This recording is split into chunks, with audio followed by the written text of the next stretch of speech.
Hello and welcome to chapter 6 of 2nd Samuel. Okay, again, David gathered together all the chosen men of Israel, 30,000, and David arose and went with all the people that were with him from Baal of Judah to bring up from thence the ark of God, whose name is called by the name of the Lord of hosts that dwelleth between the cherubims. So after all the drama of the fighting, it's always fighting, he turned his attention to the ark of God. So unfortunately this had been neglected during Saul's reign. So the ark had been neglected.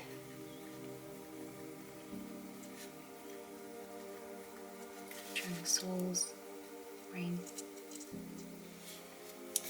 But he had much more passion for worshipping God, and he understood the importance of the ark for Israel's worship and spiritual well-being.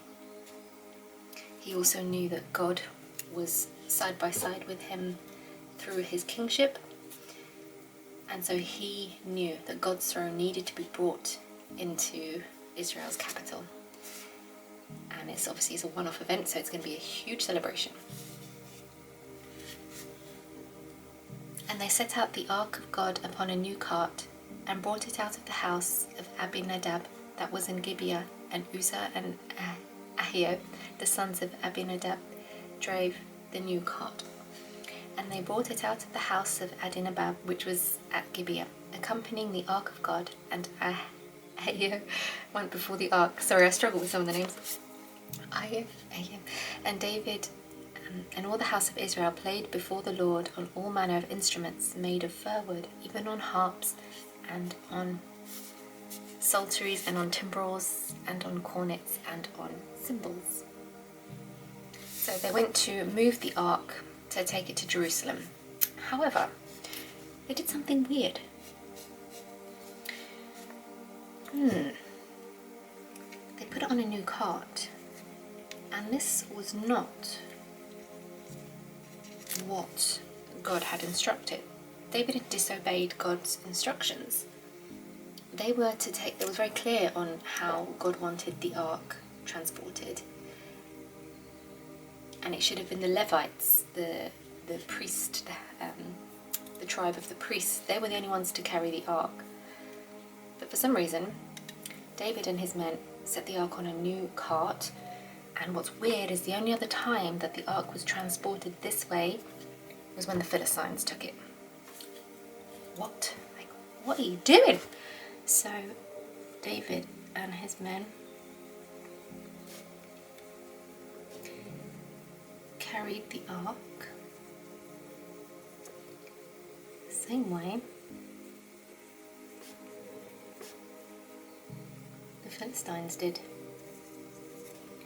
instead of using the priests.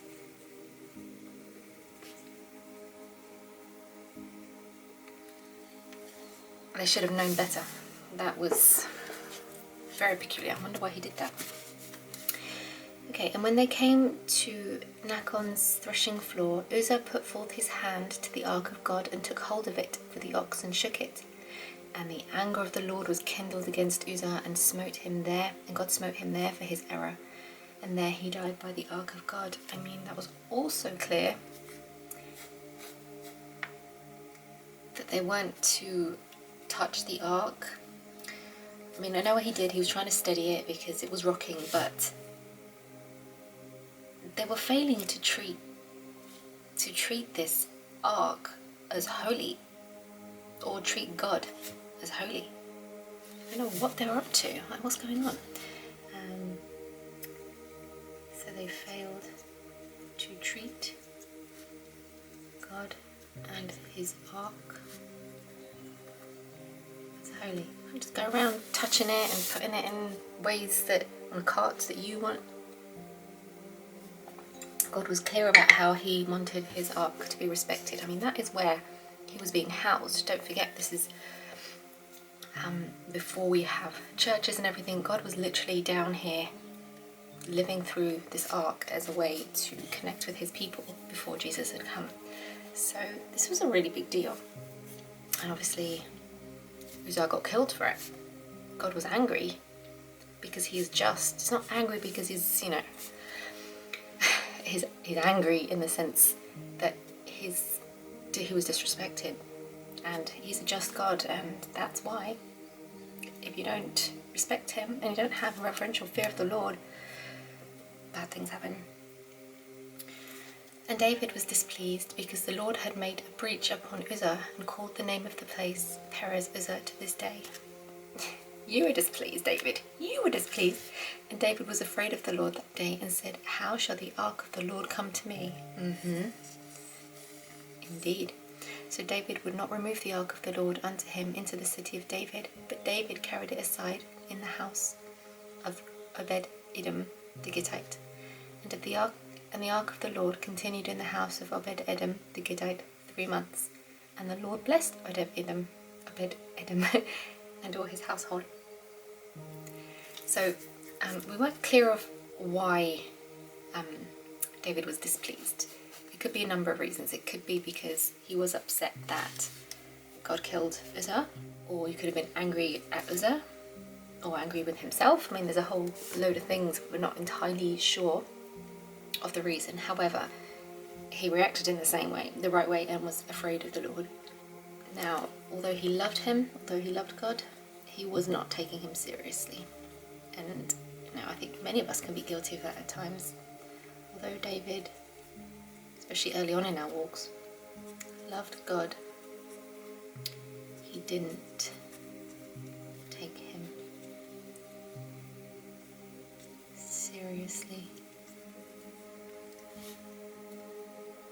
enough on that day. But that day he took him seriously. I mean, it's like when you have a parent that disciplines their child, they get away with murder until someone puts their foot down and says, no, you can't do that. And then we sort of go, oh, okay, yeah. And we adjust our behaviour. And that's what he did. Many people really misunderstand Father here, and they get confused. Like, why would he kill? Why would he do that? Because he loves his children, and we need to respect his holiness. So David was too scared to move the ark anymore after that. Don't blame him. So he left it with Obed-Edom, and he blessed him for a good 3 months while it was there. Okay.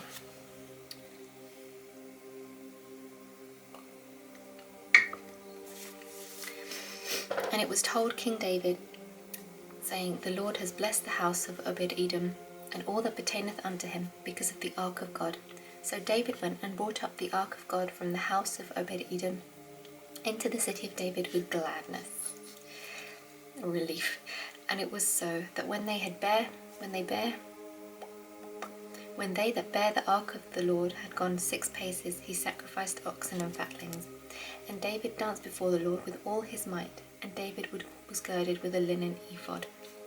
Oh, he danced before the Lord with all his might. That is so, that made me feel a certain type of way, that did. And that's why I'm highlighting it. Like I said, I highlight things that just make me feel something. I can't always describe what it is. Okay. So the fact that he heard that Obed-Edom had been blessed by the ark, he thought, okay, we're good, we can continue the journey to bring it to Jerusalem now. And in the right way. They did it the correct way. So David ensured the ark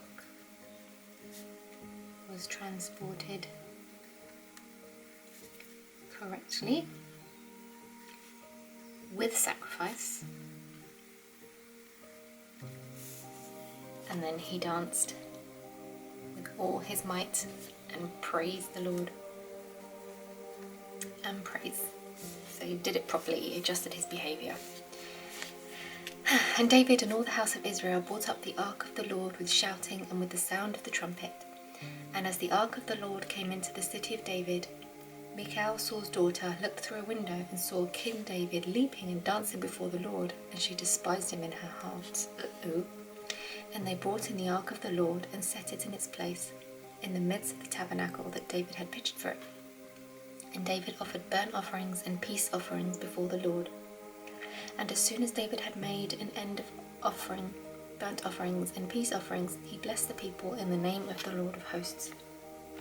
And he dwelt among all the people, even among the whole multitude of Israel, as well to the women and as men, to every one a cake of bread, and a good piece of flesh, and a flagon of wine. So all the people departed, every one to his house.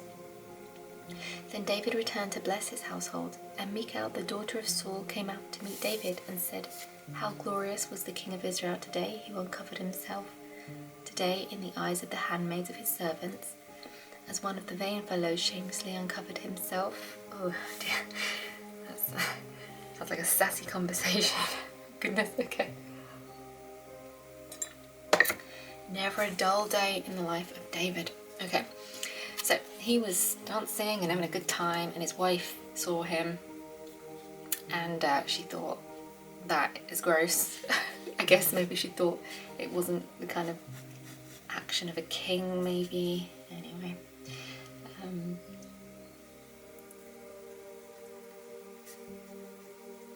So she wasn't happy with his behaviour.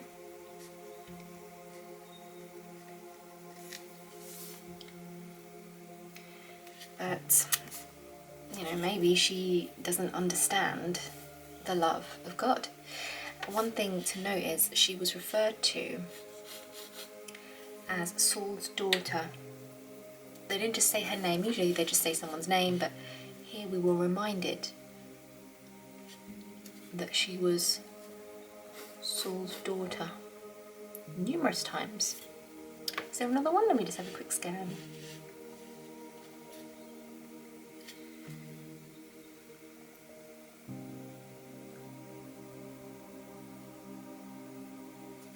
I think it's just those two. I'll probably find another one later, but anyway, the point is there was repetition to remind us she was Saul's daughter, and I think that could be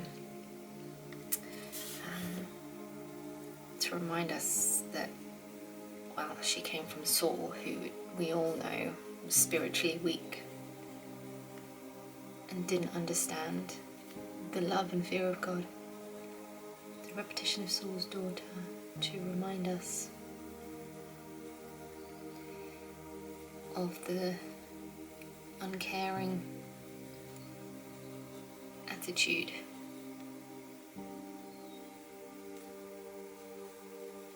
towards the ark and God as her father. So we all know the ark was neglected during Saul's reign, and she clearly took after her father here and also didn't care about it.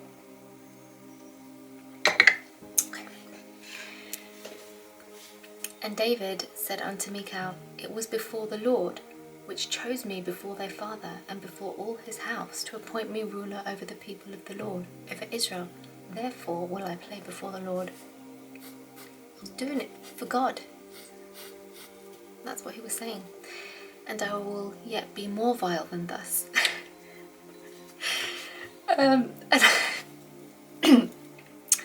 I will base in my own sight, and of the maidservants which thou hast spoken of them shall I be had in honour. Therefore Michal, the daughter of Saul, here's another repetition, had no child unto the day of her death. Ouch! Oh my God. Imagine this conversation going down. Wow. Okay, so fair enough, he's standing up for himself and saying, no, I'm doing this for God. God first. He's absolutely right. We should always put God first, above people's opinions. Like, it doesn't matter that she's his wife. He knew God comes first, and praising him is the right thing to do. But he said here he was willing to dishonor and humble himself if he's exalting God in the process. He's like, I don't care what I'll do. I'll show everyone, as long as God is being exalted. We'll honour and humble himself for the Lord if that's necessary.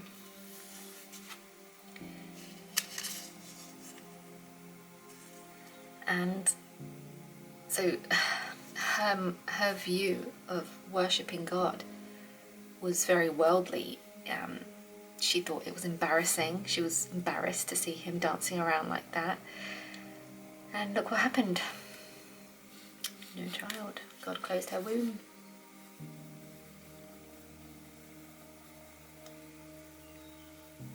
God closed her womb.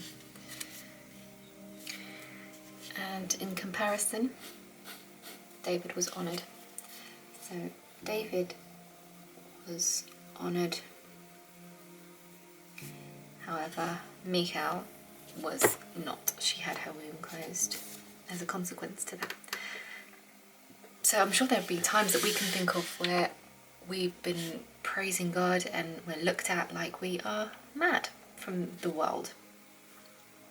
As you may know, if you're following my Instagram, I do love a good TikTok live. I like going into the lives and seeing the conversations that happen, and there's such a big array of people that turn up to them, many in need of Jesus. And when we're praising the Lord, that you just see some that just, they don't get it. They say, this is embarrassing. Literally the same thing as Michal. This is embarrassing. I feel sorry for you. You're so deluded. You know, all these things. And this is exactly what it reminds me of, because they're viewing it from the world's perspective. And we just need to not care. We just need to not care. Say, no, it doesn't matter. I don't care what you think of me. I don't care what the world thinks of me. I only care what God thinks of me. And if this is praising God, and if he's exalted for this behaviour and this praise, then there is nothing wrong with what I'm doing. Just an interesting thought there, something that I hadn't connected the dots with before. So don't ever feel embarrassed about praising the Lord. He wants us to. It doesn't matter what the world thinks. Only matters what God thinks. Okay, so I hope you enjoyed that. If you've got your own takeaways, please, as always, share them. And I'd love to read. And tomorrow we'll hit up chapter 7 and see what happens and see if there's more drama. I'd be willing to guess that there would be, but we'll find out tomorrow. Okay, have a lovely day and I'll speak to you soon. Bye.